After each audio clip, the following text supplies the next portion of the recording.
శ్రీ గురుభ్యో నమ. శ్రీకృష్ణాయ నమ. భాగవతంలో మధురఘట్టాల శీర్షికలో సముద్ర మథన వృత్తాంతాన్ని సంగ్రహంగా మీకు వివరిస్తానండి. సముద్ర మథనం దేనికోసం చేశారు? అమృతం కోసం చేశారు. ఒకడి వలన అవదు. దాయాదులు ఇద్దరూ కలిశారు. వాళ్ళిద్దరికీ విరోధమే, దేవతలకు రాక్షసులకి. అయినా సరే ఈ విషయంలో కలిశారు. ఎందుకని కలిశారు? ఒక ఒప్పందం. ఇది సముద్రం అమృతం వచ్చిన తర్వాత అమృతం వస్తుందని వాళ్ళు కొంత పెద్దవాళ్ళు చెప్పారు, మహర్షులు వాళ్ళు. మన ఇద్దరం సమానంగా పంచుకోవాలనే ఒప్పందంతో సముద్ర మథనం ప్రారంభించారు. సరే మొదలెట్టి మందర పర్వతం తెచ్చారు. అది అడుక్కి వెళ్ళిపోతున్నది. సరే మళ్ళీ మహావిష్ణువు ఆయన కూర్మావతారం, ఆయన పైకి లేపాడు. మథనం చేస్తున్నారు.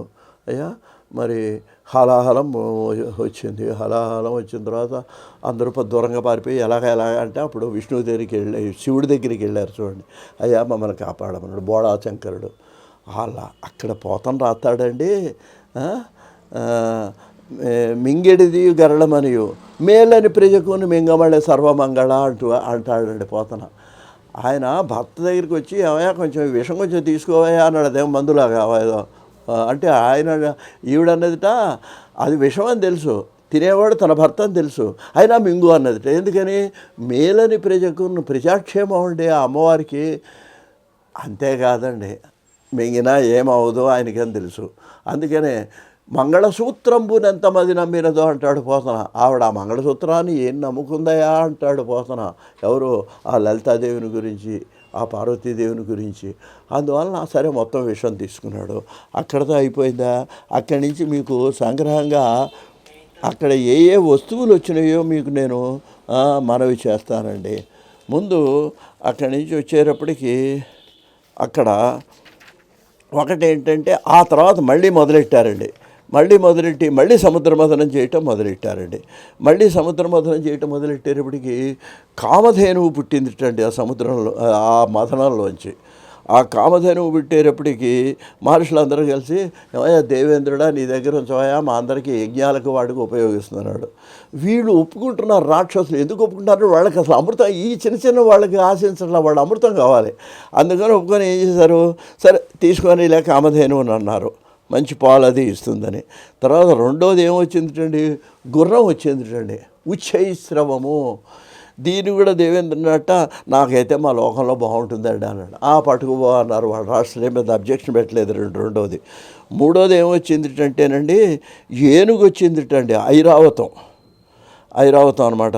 దానికి 5 ఇవి ఉంటాయిటండి దంతాలు, చక్కటి తెల్లగా మెరిసిపోతుందిట.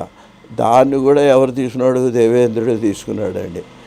ఆ తర్వాత వచ్చేటప్పటికి అయ్యా ఐదోది అయినటువంటి తర్వాత అప్సరోజనం వచ్చారు.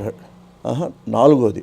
మొదటిదేమో కామధేనువు, రెండోది ఉచ్చేశ్వరము, మూడోది ఐరావతము వచ్చేటప్పటికి మరి నాలుగోది కల్పవృక్షం వచ్చింది.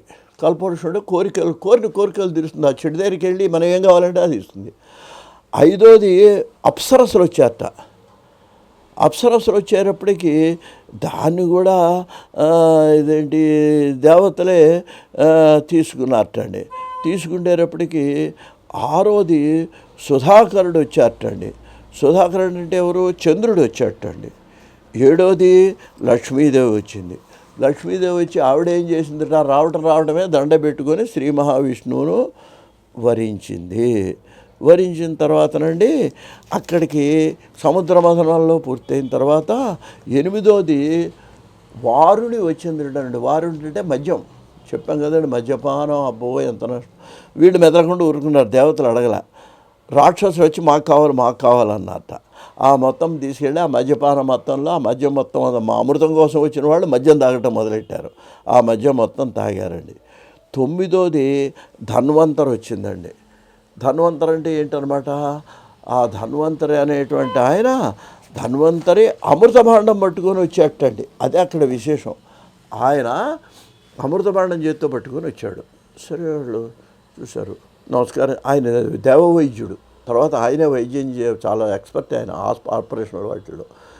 ఈ అమృతాన్ని తీసుకున్నాడు. ఈయనేమో మోహినవతాన్ని ఇస్తాడు. మొత్తం మీద వీళ్ళు మోసం చేసేటప్పటికి కొంచెం వాళ్ళకి అనుమానం వచ్చి దేవదానువులకు యుద్ధం జరిగింది. ఇదేదో వీళ్ళు మోసం చేస్తున్నారని.